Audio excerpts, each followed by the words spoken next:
think we said earlier that universities often teach one or two models of reflection, or really keep, the large focus on those couple of models. But there are so many different models of reflection. And, if you try to pin it down, it's really difficult because there are lots of different models of reflection, but there are also other models that you can adapt to use as a reflective tool. So there are so many different things that we can use, and they all offer different things,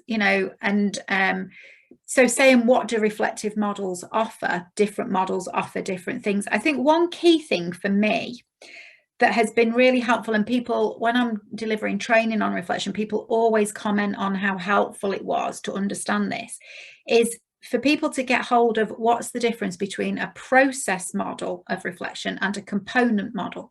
And, very briefly, then a process model is a model that is only used to look back at a situation. So it nearly always starts off with what happened, because you're looking back at something.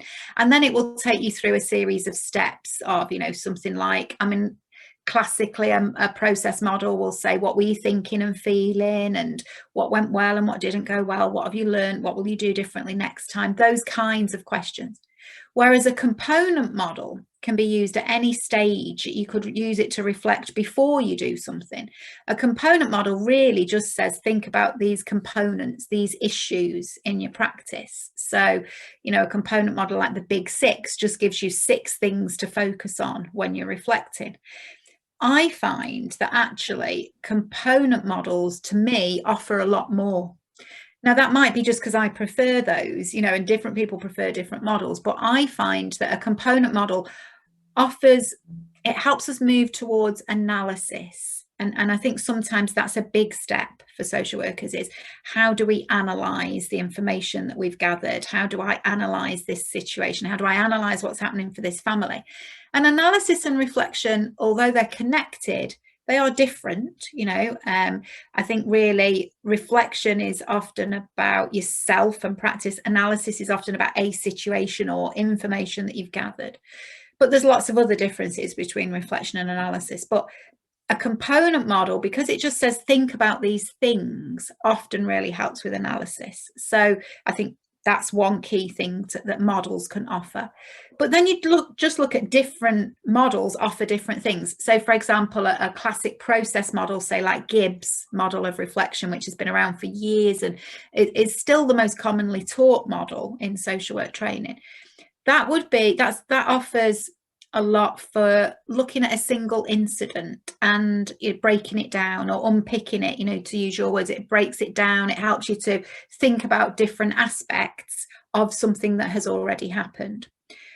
Whereas, say, something like the weather model is what that offers, I think, is quite different. Some people use the weather model to look at a single incident in time. I don't find it's that helpful for that. But I find that the weather model is great for looking back at a period of time. So say, for example, and I know some people use this in direct work, say, for example, you wanted to work towards helping a family to understand change that's happened in their family. Perhaps you're coming towards the end of your work with them. You might want to talk to them about, okay, let's look at the journey that you've been on as a family, and let's think about the weather along the journey. Can you tell me what's been the sunshine moment for you as a family over the last few months? What's been the rainy moment? What does that mean for you? Have there been any storms? How have you what's happened in the storms? How have you got through them?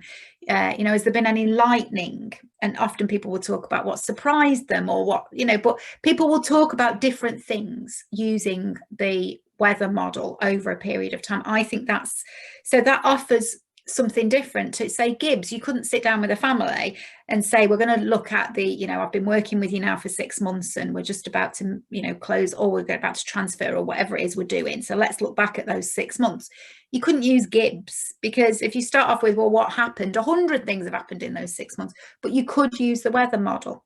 So I think different models offer different things, and that's why it's really important that I think we teach and learn a range of different models. So there's one that I love, that I think really helps if you're doing if you're doing a social work assessment and you really want to delve into the analysis, then I love Corsican's Reflective Onion, and I think it can really provide a good tool for analysing in that situation. So I suppose what I'd say is there are loads of models, and what they can offer, they all offer something different.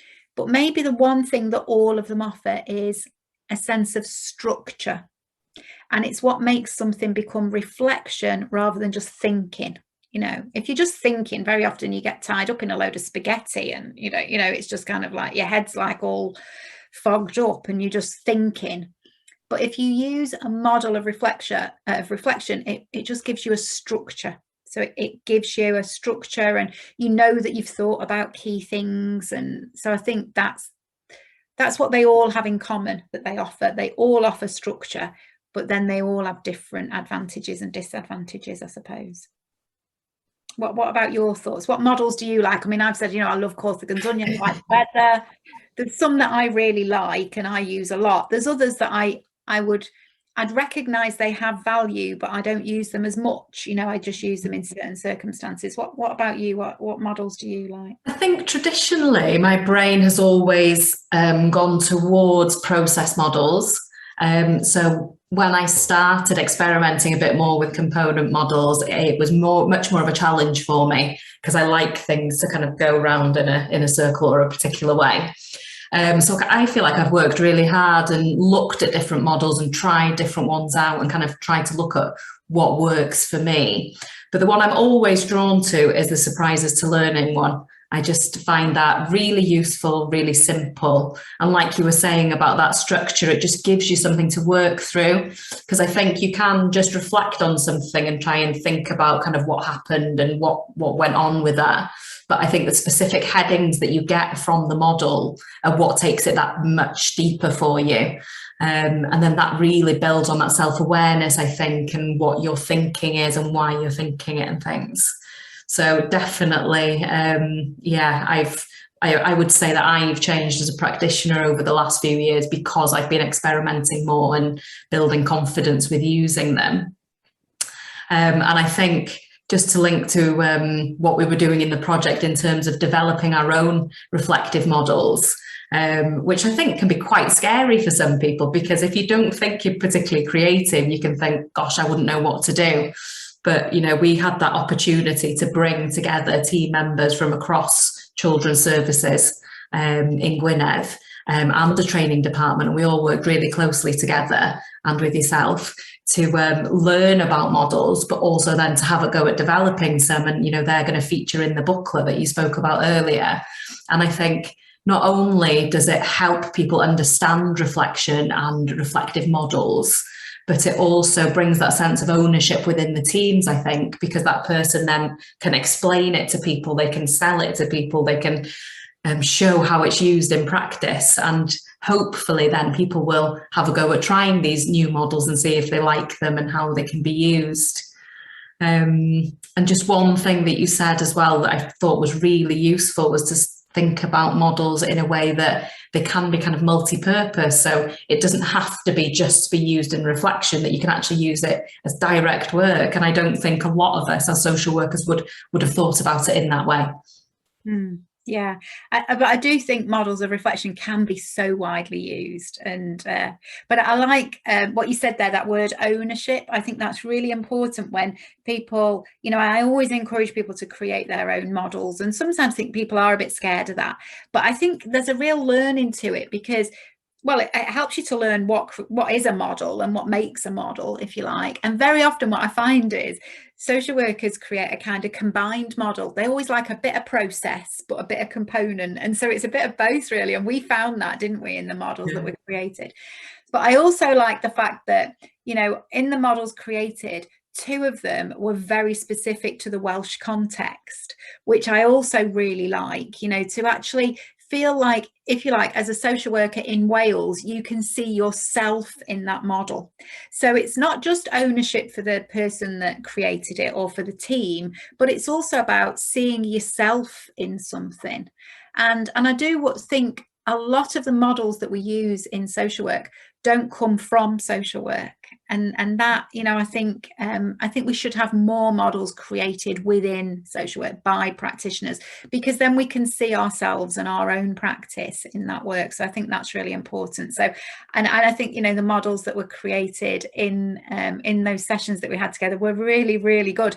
And I was worried, will we be able to do it in the same way online? Because I always used to do that, you know, get people around a flip chart and with pens, and when you're working together, it's easier to create. And I wondered whether it was going to work doing that virtually, but it really did work virtually, and it worked really well, and the models that people came up with were great. So I'm glad that a number of those have gone into the booklet, really, because they're good models. Yeah, and I think it showed as well how collaboration can work really well. And that's one of the kind of key features of the project. So we were keen to make sure that, you know, we're always including the workers and the managers and the teams in the work that we were doing. And it's also the same, isn't it? Going back again to what we're saying about our practice with families, we need to be involving families, doing with, not doing to. So the more we can do that, we're going to build that sense of ownership within them to make changes. And it's the same principle that we kind of used in this kind of approach to making our own models as well. Absolutely.